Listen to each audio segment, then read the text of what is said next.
నమస్తే తమ్మారెడ్డి భరద్వాజ్ గారు.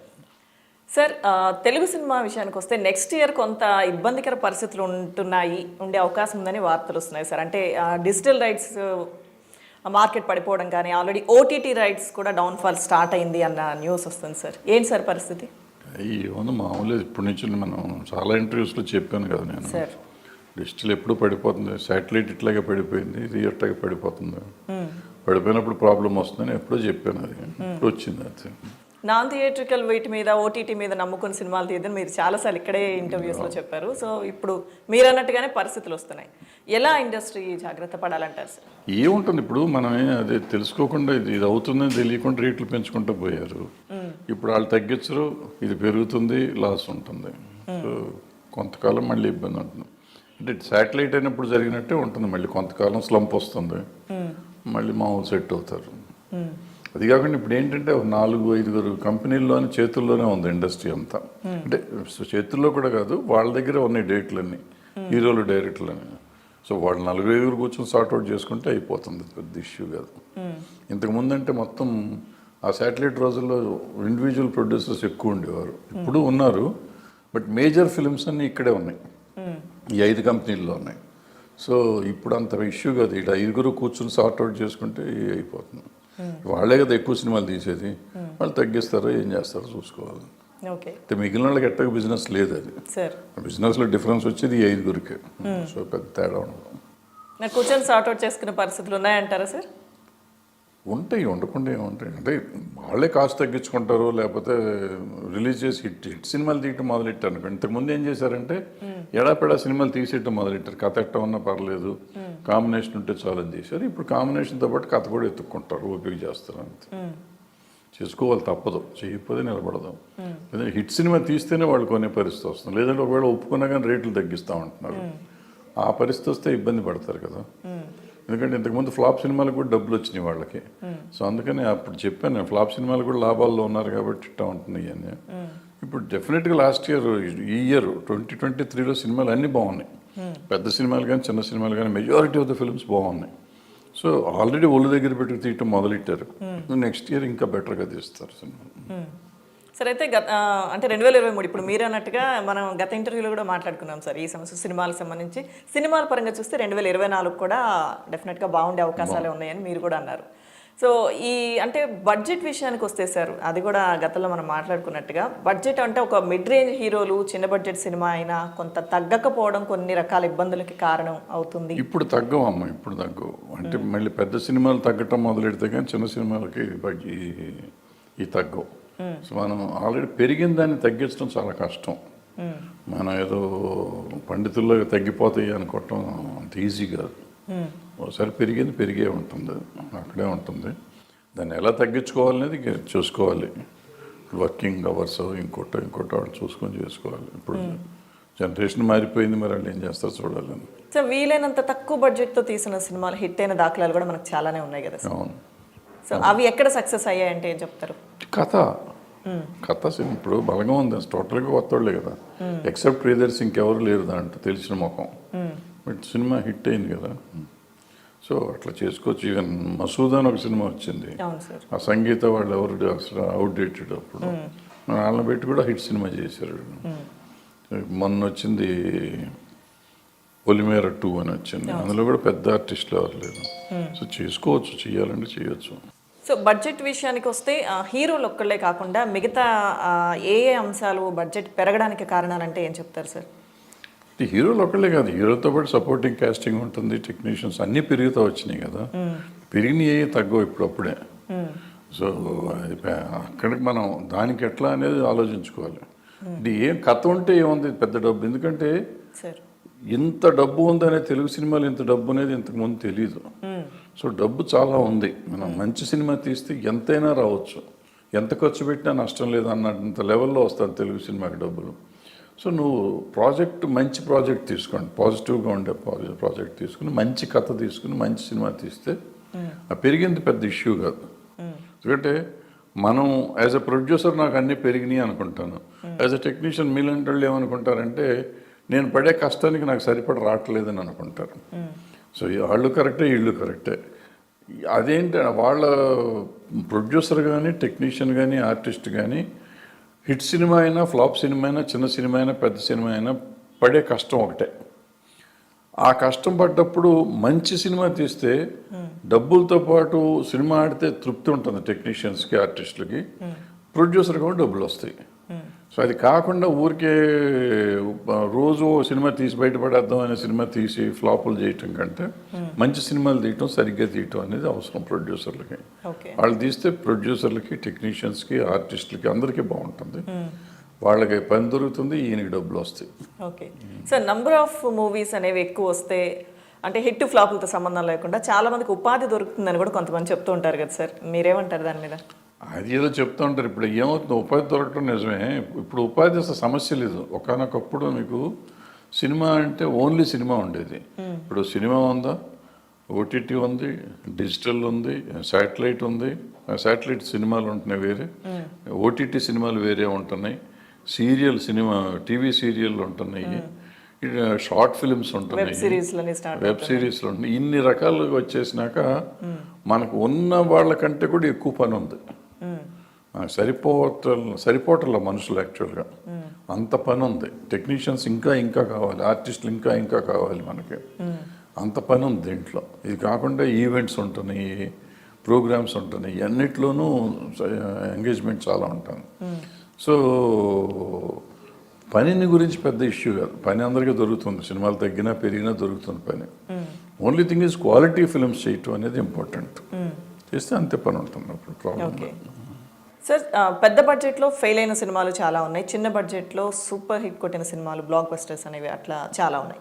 సో అంటే వీళ్ళు అంటే ఒక పేరున్న హీరోలు, ఒక రేంజ్ ఉన్న హీరోలు మాత్రమే చేస్తే హిట్ అవుతుంది అన్నది కరెక్ట్ కాదని చాలా సినిమాలు ప్రూవ్ చేసేసింది కదా సార్. సో ఎందుకు ఆ దిశగా ఇంకా ఎక్కువ సినిమాలు రావడానికి ఎందుకు ప్రయత్నం జరగడం లేదనుకోవచ్చు సార్? ప్రయత్నం జరుగుతూ ఉంటుంది. ఇప్పుడు మీకు 200 సినిమాల దాకా రిలీజ్ అవుతాయి సంవత్సరం.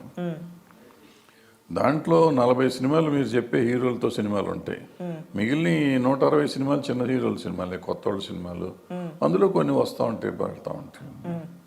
సో అన్ని ప్రయత్నం జరగకపోవటం కాదు, అందులో సరైన సినిమాలు, ఇందాక చెప్పినట్టు సరైన సినిమాలు తీయాలి మనం. ఇప్పుడు లాస్ట్ 23లో దగ్గర 15 సినిమాలు ఉన్నాయి, చిన్న సినిమాలు, బిలో 10 crores చేసిన సినిమాలు. బట్ బడ్జెట్ కాస్ట్ వచ్చేటప్పుడు, కలెక్షన్ వచ్చేటప్పటికి 20 కోట్లు 30 కోట్లు చేసిన సినిమాలు ఉన్నాయి. సో దాన్ని బట్టి ఏంటంటే సరైన సినిమా తీస్తే వస్తుంది. మనం ఏమవుతుందంటే వీళ్ళు ఒక కేజీఎఫ్ హిట్ అయిపోగానే, RRR హిట్ అవగానే అలా తీద్దాం అనుకుని చిన్న సినిమా వాళ్ళు కూడా తీస్తున్నారు. అది నేను వాళ్ళు అంత బడ్జెట్ పెట్టి అక్కర్లేదు, నేను చాలా తెలివిగానే తక్కువ బడ్జెట్కి అదే సినిమా తీస్తున్నారు. అది తప్పు. ఇప్పుడు మనకి 20 సినిమాలు ఏదో ఆడినాయి అనుకుంటున్నాం, 60 సినిమాలు 20 డిఫరెంట్ కథలు, 20 డిఫరెంట్ జానర్స్, అందుకని ఆడుతున్నాయి. సో నువ్వు అవుట్ ఆఫ్ ద బాక్స్ ఆలోచించి సినిమా తీయటం అనేది నేర్చుకోవాలి, టెక్నీషియన్స్ కానీ ప్రొడ్యూసర్లు కానీ ఆడతాయి సినిమా. సార్, అయితే ఒక సినిమా అంటే కొత్తగా వచ్చిన మ్యూజిక్ డైరెక్టర్ కానీ కొత్తగా వచ్చిన సింగర్ కానీ ఏదన్నా ఒక చిన్న బడ్జెట్ మూవీనే తీసుకుందాం, ఒక మూవీలో ఒక సాంగ్ కానీ అది లిరిక్స్గా హిట్ అవ్వడం కానీ లేదంటే సాంగ్ మ్యూజికల్గా హిట్ అవ్వడం, ఇవి చూస్తే నెక్స్ట్ వెంటనే వాళ్ళ చేతిలో కొన్ని సినిమాలు ఉంటాయి, ఇమ్మీడియట్గా రెమ్యునరేషన్ కూడా వాళ్ళు పెంచేయడం, ఇవి కూడా ఒక కారణమే కదా సార్ బడ్జెట్ లేనప్పుడు కష్టాలు ఉంటాయి. బడ్జెట్ పెరగడానికి ఉంది. ఇప్పుడు అంతకుముందు ఆ సినిమా ఆయన ఆ పాట పాడితే ఆయన ఎవరు పట్టించుకునేవారు కాదు. వాళ్ళు పాట పాడితే హిట్ అయిన సాంగ్ తర్వాత మళ్ళీ పాట పాడితే దానికి వాల్యూ వస్తుంది కదా, అక్కడ అది రెమ్యునరేటివ్ అవుతుంది కదా ప్రొడ్యూసర్కి ఆటోమేటిక్గా. సో వీళ్ళు పెరుగుతున్నాయి, వాళ్ళకి లాభం వస్తే వీళ్ళు పెంచుతారు అంతే. ఓకే, ఎవరైనా అంతే కదా, గివ్ అండ్ టేకే కదా. ఇక్కడ లాభం ఉంటేనే కదా మనం డబ్బులు పెడతాం, అది పెట్టాం. ఓకే, సో కొత్త వాళ్ళకి అవకాశాలు ఇస్తే సక్సెస్ రేట్ ఏ విధంగా ఉంటుందంటారు సార్? కథను బట్టే సక్సెస్ రేట్ దీనికి సంబంధం లేదు. నువ్వు కథ సరైన కథ తీయనంతకాలం సక్సెస్ రాదు. చిన్నవాళ్ళైనా కొత్త వాళ్ళైనా పెద్దవాళ్ళైనా పాత వాళ్ళైనా నువ్వు మంచి కథ తీసుకుని వస్తే కొత్త వాళ్ళతో అయినా హిట్ అవుతుంది, పెద్దవాళ్ళతో అయినా హిట్ అవుతుంది, చిన్న మధ్య వాళ్ళతో అయినా హిట్ అవుతుంది, ఫ్లాప్ హీరోలతో అయినా కూడా హిట్ అవుతుంది. ఓకే, కథ బాగుంటాయి అంటారు. ఓకే, సో పెద్ద పెద్ద బ్యానర్స్ ఇప్పుడు పెద్ద డైరెక్టర్స్తో ఇక్కడ బడ్జెట్లు తట్టుకోలేక అంటే కారణాలు ఏవైనా కావచ్చు, బాలీవుడ్లో సినిమా తీద్దామన్న చర్చలు జరుగుతున్నాయి, మీకు తెలిసిందే అది. సో ఈ విధంగా ఇక్కడ హీరోలు కానీ రెమ్యునరేషన్ కానీ తట్టుకోలేం, ఒకవేళ సినిమా హిట్ అవ్వకపోతే సో బాలీవుడ్ వాళ్ళతో తీయడం, అక్కడి నుంచి ఎలాగో తెలుగులో డబ్ చేసుకుంటాం కదా అని చెప్పి ఇటువంటి ఆలోచన అనేది పెరిగితే అది తెలుగు ఇండస్ట్రీకి, టాలీవుడ్కి ఇబ్బందే కదా సార్? అదేం లేదు, ఇబ్బంది ఏమి ఉండదు. అసలు అటువంటి ఆలోచన ఏమి రాదు.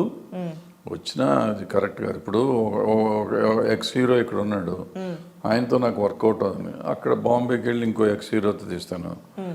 ఇక్కడ ఎక్స్ హీరో మల్టీ లాంగ్వేజ్లో పనికి వస్తాడు. ఇప్పుడు అంటే ఈ మధ్య అలవాటు అయిపోయింది మనకి. ఇప్పుడున్న హీరోలు అందరూ ఆల్మోస్ట్ ఆ టాప్లో 10-15 మంది బాంబే హిందీ సినిమాల్లో కూడా వాళ్ళ డబ్బింగ్ సినిమాకి వాళ్ళకి ఒక మార్కెట్ ఉంది. బట్ హిందీలో ఉన్న వాళ్ళు ఎవ్వరికి తెలుగులో మార్కెట్ లేదు. సో తెలుగు మార్కెట్ ఇక్కడ ఇప్పుడు అందుకే ఇప్పుడు ప్రభాస్ గారు సినిమా అక్కడికి వెళ్తే ఇక్కడ తెలుగు సినిమాకి ఒక రేట్ వస్తుంది. ఇప్పుడు అదేది మొన్న వచ్చింది రాముడు వేసాడు ఆయన, ఆదిపురుషులో హిందీ హీరో వేసి ఉంటే తెలుగులో అన్ని డబ్బులు వచ్చేవి కాదు. అది ఫ్లాప్ అయింది కానీ బట్ అయినా కూడా అంత డబ్బులు వచ్చేవి కాదు. ఇప్పుడు మొన్న వచ్చిన సినిమాలు ఏవో ఉన్నాయి. ఇప్పుడు ప్రభాస్ గారు చేశారు. ఇప్పుడు ప్రభాస్ గారు మళ్ళీ సలార్ చేస్తున్నారు. అది కన్నడ హీరో చేశాడు అనుకోండి, తెలుగులో అంత డబ్బు రాదు కదా. సో తెలుగు హీరో కాబట్టి ఇక్కడ డబ్బులు వస్తాయి. అట్లాగే హిందీ హీరో చేశాడు అనుకుందాం. హిందీ హీరో చేస్తే ఇప్పుడు వాళ్ళకి తెలుగులో ఏముంటుంది? సల్మాన్ ఖాను, అమీర్ ఖాన్ వీళ్ళందరూ చేశారు. వీళ్ళందరూ సినిమాలు డబ్బింగ్ చేశారు మనకి. ఎప్పుడన్నా ₹1 కోటి 2 కోట్ల మీద చేసినాయి. మొన్న జవాన్ ఒకటి చేసింది, కొంచెం 5-6 కోట్లు 7-8 కోట్ల దాకా చేసినట్టు. సో ఇక్కడ పెద్ద మార్కెట్ ఉండదు. బట్ మన వాళ్ళకి ఫిక్స్డ్ మార్కెట్. ఏ హీరో 10 కోట్లు, హీరోకి 20 కోట్లు, హీరోకి 30 కోట్లు, హీరోకి 50 కోట్లు అట్లా ఆల్రెడీ మార్కెట్ ఉంది. సో మన వాళ్ళకి ఇక్కడ మార్కెట్ లేదు. సో వాళ్ళు వచ్చి ఇక్కడ ఏదో చించేస్తారు అనుకుంటా. వాళ్ళ మార్కెట్ వాళ్ళది. ఫర్ ఎగ్జాంపుల్ మొన్న గదర్ 2 అక్కడ పెద్ద హిట్ అయింది. 600 కోట్లు 700 కోట్లు చేసింది. మన తెలుగు డబ్బింగ్ చేయలేదు, వాళ్ళు తెలుగులో లేదు. ఇక్కడ మామూలుగా హిందీ సినిమా ఆడింది పోయింది అంతే. అదే ఇక్కడ ఉన్న ఈ హీరో, ఇక్కడ ఫ్లాప్ హీరోల సినిమాలు కూడా అక్కడ డబ్బింగ్లు కొనుక్కునే కదా వీళ్ళు హీరోలుగా మిగులుతున్నారు ఇక్కడ చాలామంది.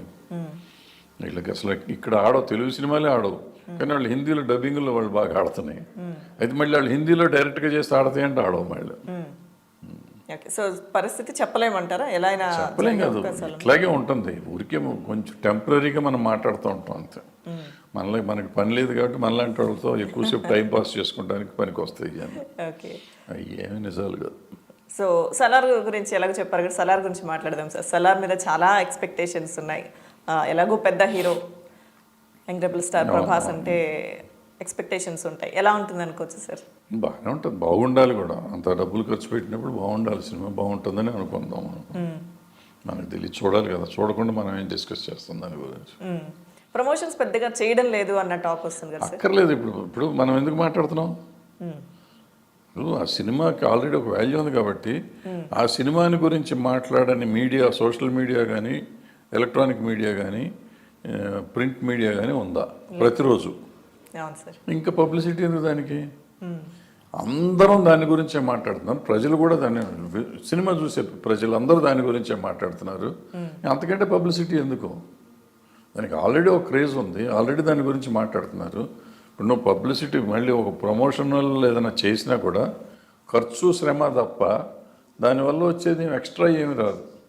ఎక్స్ట్రాగా ఉండదు. ఏదో ఫ్యాన్స్ వాడికంటే ఆ హీరో కంటే మా హీరోది ఎక్కువ ఖర్చు పెట్టి చేశారు, నీళ్ళు సంకలు కొట్టుకుంటానికి పనికి వస్తుంది తప్ప సినిమాకి పెద్దగా హెల్ప్ ఏమవుతుంది. ఆల్రెడీ హెల్ప్ అయ్యేది ఆ సినిమా మీద వచ్చిన క్రేజ్తోనే హెల్ప్ ఉంది దానికి. సో దానికి కొత్తగా ఏం చెయ్యక్కర్లేదు నా ఉద్దేశం అది. Okay, right, thank you sir.